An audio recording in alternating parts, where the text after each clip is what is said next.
Hi மக்களே, welcome back to my channel. இன்னைக்கு நம்ம சேனல்ல என்ன டாபிக் அப்படின்னு பாத்தீங்கன்னா, வங்கக்கடல்ல புதுசா ஒரு காற்றழுத்த தாழ்வு பகுதி உருவாயிருக்கு. அதை பத்தி டீடைலா வீடியோல போய் பார்க்கலாம். வீடியோக்குள்ள போறதுக்கு முன்னாடி இது வரைக்கும் நம்ம சேனலை சப்ஸ்கிரைப் பண்ணலன்னா உடனே சப்ஸ்கிரைப் பண்ணிக்கோங்க. பக்கத்துல இருக்க பெல் ஐகானை பிரஸ் பண்ணிக்கோங்க. சோ தட் நாங்க போடுற வீடியோஸ் உடனே உங்க மொபைல்ல தெரிய வரும். வாங்க இப்ப வீடியோக்குள்ள போலாம். இந்த வீடியோ உங்களுக்கு எல்லாம் ரொம்ப யூஸ்ஃபுல்லா இருக்கும். சோ ஃபுல்லா ஸ்கிப் பண்ணாம பாருங்க. தென்கிழக்கு வங்கக்கடல்ல நிலவும் வளிமண்டல மேலடுக்கு சுழற்சியானது அடுத்த 48 மணி நேரத்துல காற்றழுத்த தாழ்வு பகுதியா உருவாகும் அப்படின்னு வானிலை ஆய்வு மையம் தகவல் தெரிவிச்சிருக்காங்க. தென்கிழக்கு வங்கக்கடல் மற்றும் அதனை ஒட்டியுள்ள தெற்கு அந்தமான் கடல் பகுதியில வளிமண்டல மேலடுக்கு சுழற்சி ஏற்கனவே உருவாகி இருக்கு அப்படின்னு தகவல்ல தெரிவிச்சிருக்காங்க. இந்த வளிமண்டல மேலடுக்கு சுழற்சி அடுத்த 48 மணி நேரத்துல காற்றழுத்த தாழ்வு பகுதியாகவும் அதனைத் தொடர்ந்து அடுத்த 24 மணி நேரத்துல ஆழ்ந்த காற்றழுத்த தாழ்வு பகுதியாகவும் உருவாக வாய்ப்பு இருக்கிறதா வானிலை ஆய்வு மையம் தகவல் கொடுத்திருக்காங்க. தென்மேற்கு வங்கக்கடல் பகுதியில பாத்தீங்கன்னா மணிக்கு 40 - 50 கிலோமீட்டர் வேகத்துல பலத்த காற்று வீசக்கூடும்னு சொல்லியிருக்காங்க. இன்றும் நாளையும் தென்மேற்கு வங்கக்கடல் தெற்கு அந்தமான் கடல் பகுதியில மீனவர்கள் கடலுக்கு செல்ல வேண்டாம் அப்படின்னு எச்சரிக்கை கொடுத்திருக்காங்க. மேலும் தமிழகம் மற்றும் புதுச்சேரியில வறண்ட வானிலை நிலவும் அப்படின்னு தகவல்ல தெரிவிச்சிருக்காங்க. அதுக்கப்புறமா நெல்லை,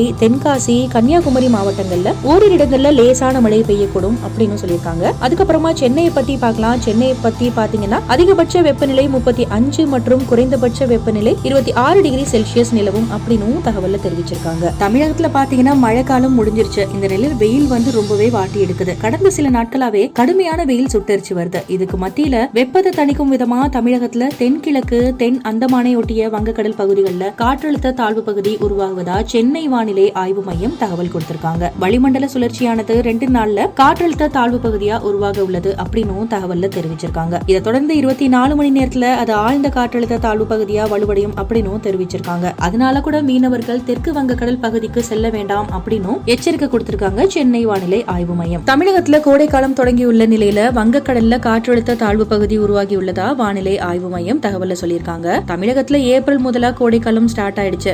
இந்த நிலையில தமிழகத்தின் பல்வேறு பகுதிகளில் வெயிலோட தாக்கம் ரொம்பவே அதிகமா இருக்கு. இந்த நிலையில இப்படி ஒரு நியூஸ் அங்கங்க மழை பெஞ்சா நல்லா தான் இருக்கும். சோ சம்மர் ஸ்டார்ட் ஆயிடுச்சு. யாராலையுமே வெயில் தாங்க முடியல. வெளியில போறதுக்கே யோசிக்கிற அளவுக்கு வெயில் அடிக்குது. இந்த நிலையில தான் வங்கக்கடல்ல தென்கிழக்கு பகுதியில காற்றழுத்த தாழ்வு பகுதி உருவாயிருக்கதா வானிலை ஆய்வு மையம் தெரிவிச்சிருக்காங்க. இதனால அடுத்த 24 மணி நேரத்துல இது காற்றழுத்த தாழ்வு மண்டலமா வலுவடையலாம் அப்படின்னு அவங்க தகவல்ல சொல்லியிருக்காங்க. இந்த தகவலை பத்தி நீங்க என்ன நினைக்கிறீங்க அப்படின்னு சொல்லிட்டு கமெண்ட் செக்ஷன்ல எங்க கூட ஷேர் பண்ணுங்க. அது மட்டும் இல்லாம நீங்க எல்லாம் இந்த மாவட்டத்துல இருக்கீங்க, அங்கெல்லாம் வெதர் கண்டிஷன் எப்படி இருக்கு அப்படின்னு அதையும் கமெண்ட் செக்ஷன்ல எங்க கூட சொல்லுங்க. இந்த வீடியோ யூஸ்ஃபுல்லா இருக்கு அப்படின்னு நீங்க நினைச்சீங்கன்னா உடனே லைக் பண்ணி ஷேர் பண்ணுங்க. இந்த மாதிரி யூஸ்ஃபுல்லான இன்ஃபர்மேஷன் நிறைய வேணும்னா மறக்காம நம்ம சேனலை சப்ஸ்கிரைப் பண்ணுங்க. பக்கத்துல இருக்க நோட்டிபிகேஷன் பெல் ஐகானை பிரஸ் பண்ணிக்கோங்க. சோ தட் நாங்க போடுற நியூ வீடியோஸ் உடனே உங்க மொபைல தேடி வரும். Be positive, take care and thanks for வாட்சிங்.